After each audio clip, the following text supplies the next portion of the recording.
بسم اللہ الرحمن الرحیم۔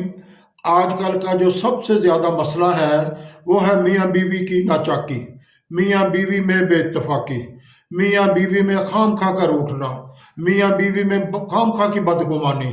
چونکہ شیطان کی کوشش ہوتی ہے کہ کسی طرح یہ میرے ورگلانے میں آ جائیں، تو سب سے زیادہ جو حملہ ہوتا ہے میاں بیوی پہ وہ یہی حملہ ہوتا ہے۔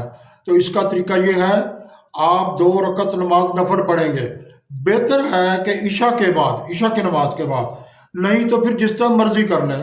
2 رکعت نماز نفل پڑھیں گے اور اللہ سے معافی مانگیں گے، اے اللہ، اگر عورت ہے یا مرد ہے، عورت ہے تو مرد کے لیے، مرد ہے تو عورت کے لیے، اے اللہ میرے ذمے جو خامد کے حقوق ہیں، اور اگر مرد ہے اللہ میرے ذمے جو بیوی کے حقوق ہیں، اللہ ہم سے کمی کوتاہیوں میں معاف فرما، اور اپنے حکم کے مطابق رسول اللہ صلی اللہ علیہ وسلم کی سنت کے مطابق ہم میں محبت عطا فرما، اور شیطان لعین کے شر سے بچا۔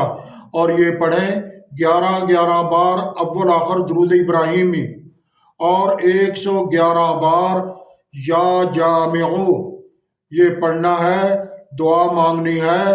انشاءاللہ آپ اس کا نقد نتیجہ دیکھو گے، اللہ تعالی محبت عطا فرمایا، آمین۔